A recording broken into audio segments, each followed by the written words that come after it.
In Tarot, Witch of the Black Rose, Tarot goes on to describe how 2 books were created centuries ago as her ancestors were burned at the stake for being proud to be called witches.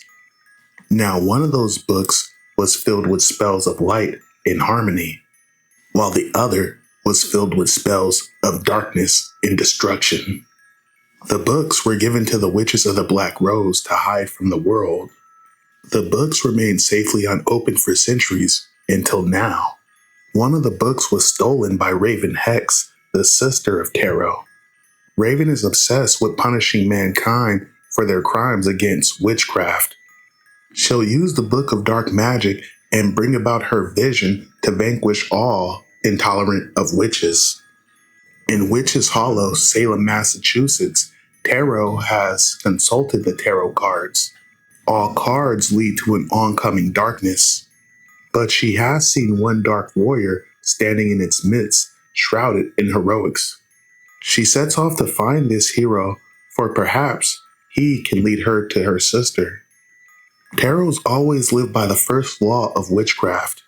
The creed says, "Do what thou will, but do harm to none." It prevents witches from using magic in a negative way, but it doesn't prevent them from protecting themselves.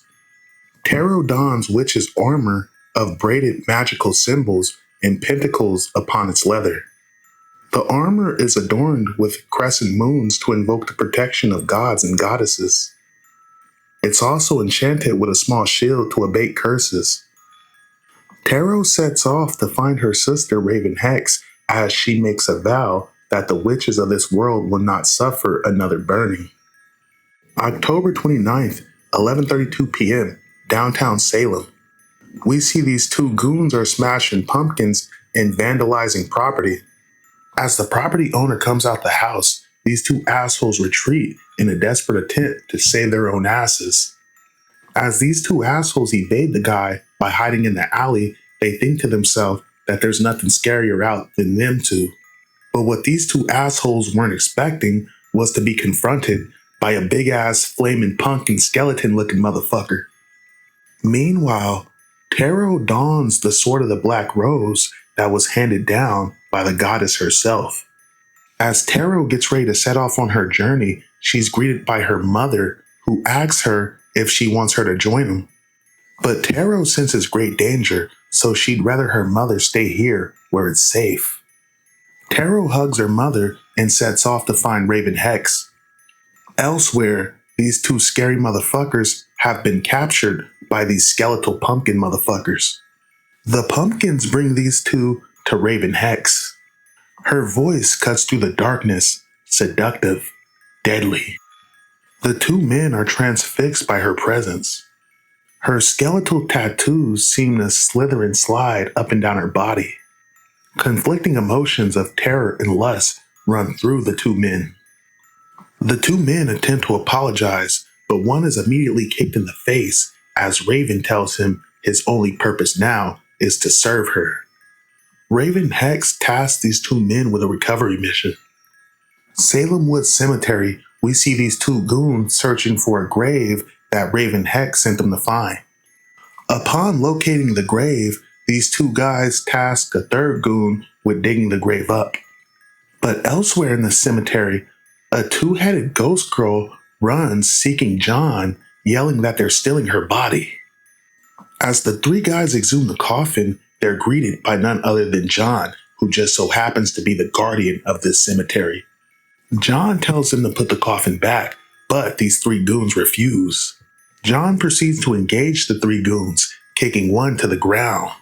One of the guys asks John if he's some kind of skeleton man, and John lets him know that he is a skeleton man, and this is his cemetery. One of the goons tries to rush John from behind with a shovel, but John disarms the goon and kicks him in the face. Another one of the goons tries to take John while he has his back turned, but John quickly counters and smacks the living shit out of this dude. But while all this is going on, one of the goons takes off with the coffin. But as John deals with these 2 goons, he introduces them to his silent partners.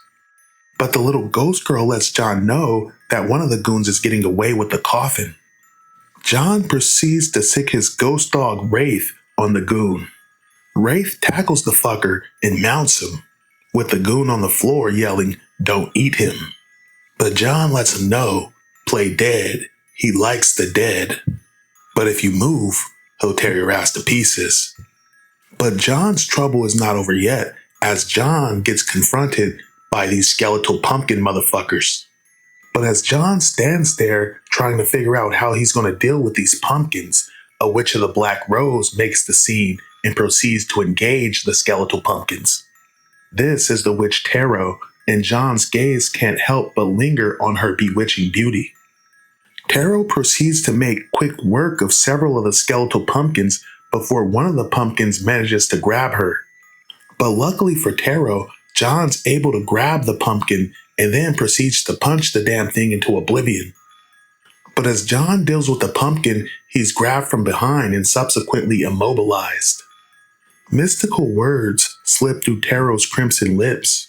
Her palms shimmer and the air dances. A beam of light pierces the sky and then proceeds to destroy the skeletal pumpkin. But before John and Tarot can finish the job, the rest of the pumpkins get teleported away. John's like, no, as he had one job and that was to protect that coffin. Tarot attempts to calm John down, but as she barely touches him, there's a brilliant spark.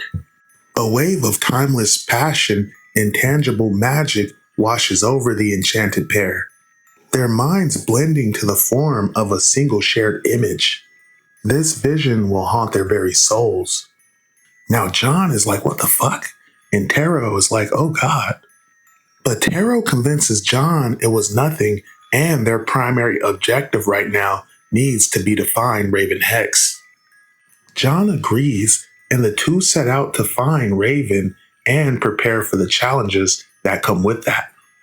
To be continued.